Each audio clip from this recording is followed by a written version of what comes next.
Bonjour, je voudrais vous parler un peu de pêche en mer, en bateau, et plus précisément de pêche en verticale. Pendant très longtemps, nous avons pêché à l'appât. C'était l'essentiel de notre activité. On avait bien des pêches au leurre, soit des cuillères lourdes avec des trains de plumes ou bien quelques rapalas, mais l'essentiel de la pêche se faisait à l'appât. Dans les années 2000, est arrivée une nouveauté extraordinaire qui nous a emballés, on s'y est mis vraiment à fond, ça a été le jigging. Alors le jigging, c'était bien d'abord que c'était propre, on n'avait pas à manipuler des tas de... puis on n'avait pas des tas d'appâts, puis on n'avait pas besoin de les prévoir, voilà, on emportait des jigs, et en plus la touche était très violente, c'était vraiment tout à fait plaisant. Donc on s'est équipé, on a acheté des cannes, on a acheté des moulinets, on a acheté des tresses, des fluorocarbones, on a appris à faire les nœuds de raccord entre les tresses et le fluorocarbone, etc., etc. Et puis on s'est mis à la pêche au jigging avec un certain bonheur. C'est vrai que c'est fatigant. En exo, ça va mieux parce que on agite moins longtemps. Hein. On jigue quelques instants et en général il y a la touche qui intervient. En Méditerranée, c'est beaucoup plus long, c'est très aléatoire et au bout d'un moment, faire des trous dans l'eau, c'est pas si aisé que ça. Et puis on nous a inventé l'inchiku.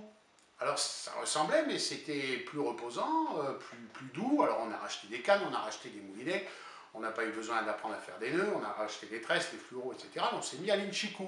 Et c'était très très bien aussi, on était très contents. Et puis on nous a inventé le madaï. Alors le madaï, c'est un petit peu pareil, mais il y a des tentacules en silicone. Alors on s'est dit, tiens, tentacule pour tentacule, on va rajouter quelques morceaux de calamar ou quelques tentacules de poulpe. Et on a pêché, donc c'était déjà un petit retour à la pêche aux appâts, et puis on s'est mis à pêcher au madaï.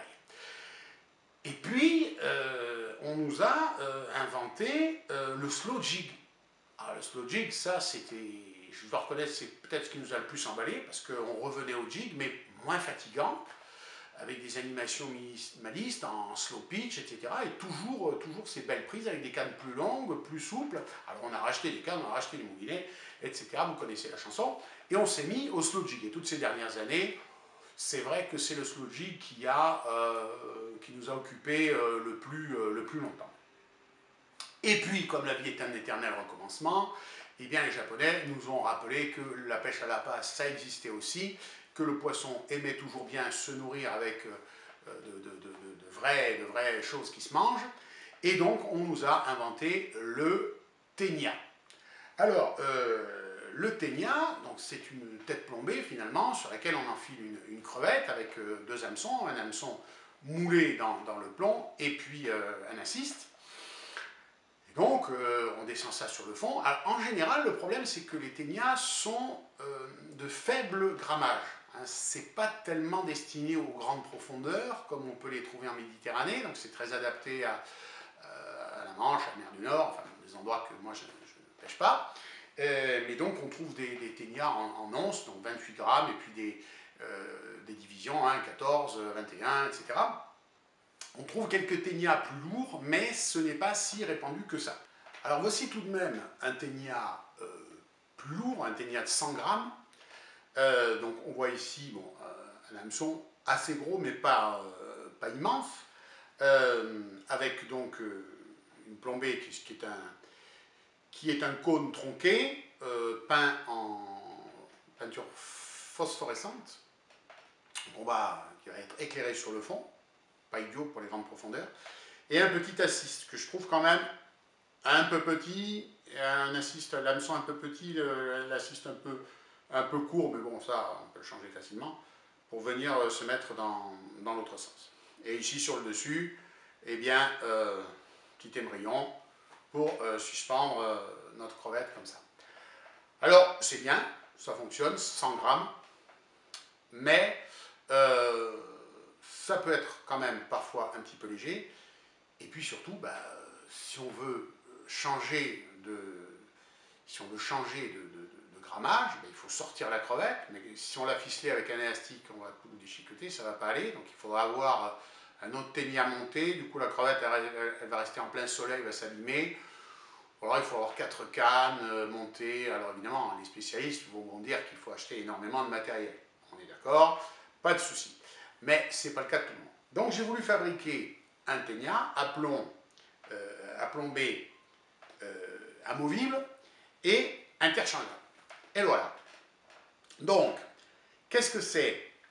C'est un gros hameçon, là c'est du 7,0, qui est monté donc sur un fluorocarbone de 50 livres, avec le nœud drop shot pour qu'il soit à angle droit. Au-dessus, eh bien, ce qui ressemble à notre Madaille, hein, avec les silicones Madaille.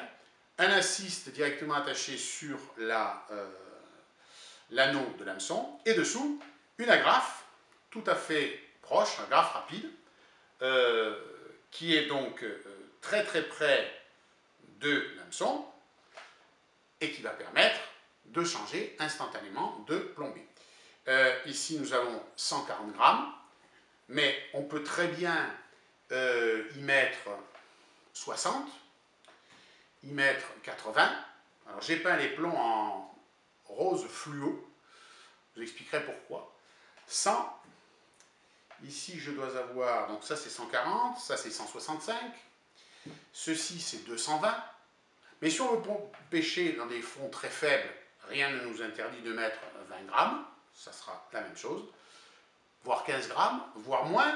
On peut aussi, si ce n'est pas un plomb d'arlesé, pincer une chevrotine sur la grafe qui est ici. Et puis si on veut pêcher vraiment très profond et très lourd, rien ne nous interdit de remplacer ce plomb par un gros jig.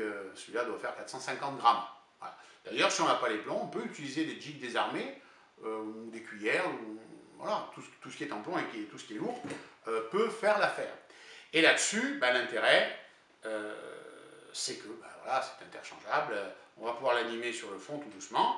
Nos petites tentacules vont se promener.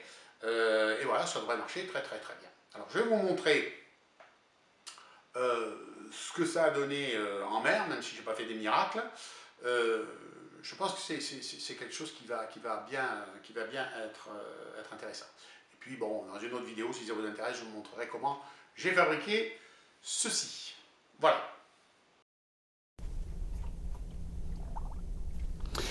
Bien, alors nous allons essayer ce système pour le ténia avec une crevette. Comme il n'y a pas beaucoup, enfin il y a 50 mètres de fond, alors on n'est pas à l'endroit où j'aurais voulu pêcher aujourd'hui, mais bon, c'est comme ça.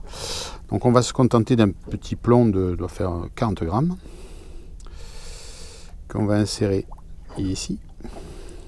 Voilà. Et voilà ce que ça va donner. Maintenant, nous allons y mettre notre crevette. Alors l'hameçon est orienté vers le bas, puisqu'il va sortir entre les pattes de la crevette, et que je veux que la crevette soit à l'endroit. Enfin, pas les pattes en l'air. Donc ça va rentrer jusqu'ici, et ça va sortir à peu près ici. Donc voilà, on va faire entrer la crevette.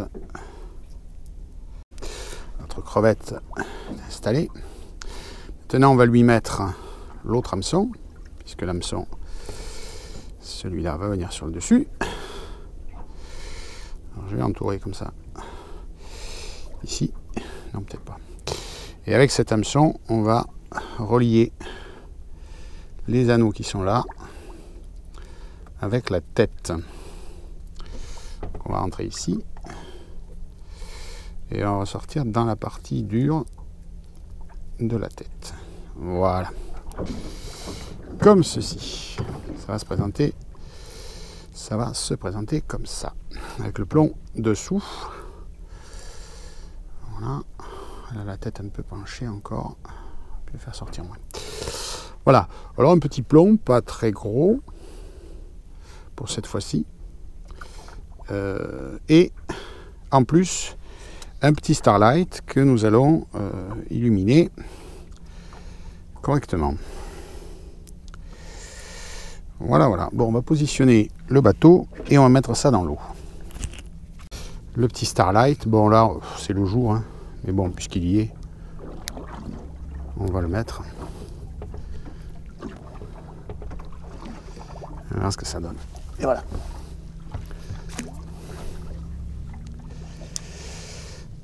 c'est parti au fond. 53 mètres 20. Ouais, 40 grammes c'est trop léger. Il y a trop de temps pour descendre au fond. Je mettrai 100.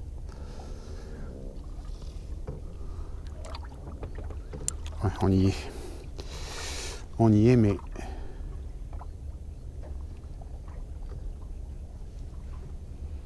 ça sent pas bien travailler. Alors, voyons. L'intéressant de ce système-là, c'est justement la facilité avec laquelle on peut changer de plomb. Voilà. Comme ceci, avec nos petits tentacules qui gigotent et notre crevette qui est en arrêt ici. Voilà. On va se tenir droite. Allez, on redescend. Nous voilà au fond.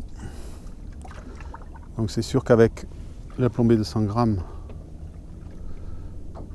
ouais, sur 50 mètres, on la sent vraiment bien se poser sur le fond. Tac. Non, là ça part. Oh, touche. Mais ça doit être des petits poissons. Touche, sans doute des petits qui attaquent la crevette. Bon, c'est toujours un peu l'avantage et l'inconvénient de la crevette, c'est ça quoi. Hein.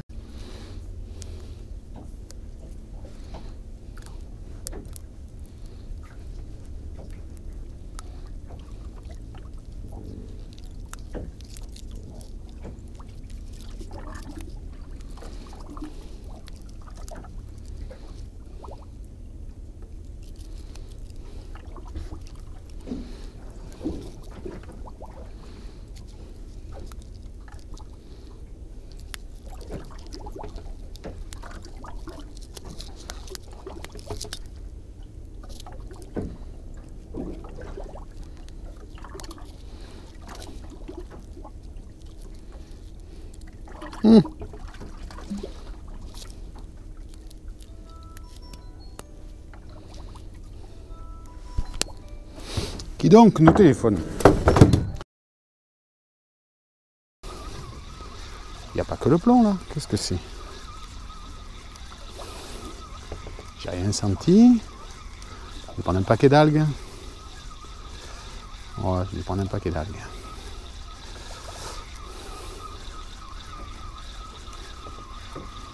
Parce que pour qu'il n'y ait que le plomb,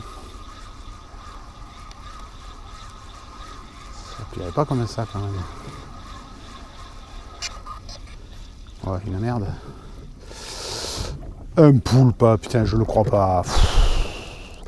J'ai tous les culs, moi, allez, casse-toi, va. Putain, un poulpe qui est venu me déchiqueter le truc. Ah ben voilà. Ça, c'est la plaie, ces machins-là. Hein. Je me dis, qu'est-ce que c'est qui est lourd? Et ouais, qui fait pas de coups, un petit poulpe. Un petit poulpe. Allez, on redescend.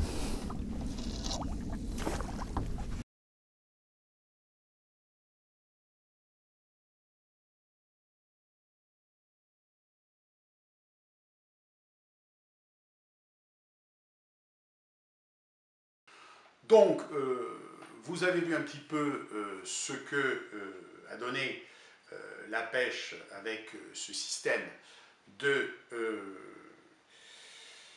ténia à plombée interchangeable. Moi, j'en suis assez content. Hein. Je trouve ça assez joli, très pratique finalement. Un morceau de fluorocarbone, un petit Starlight ici pour rajouter encore un stimulus visuel.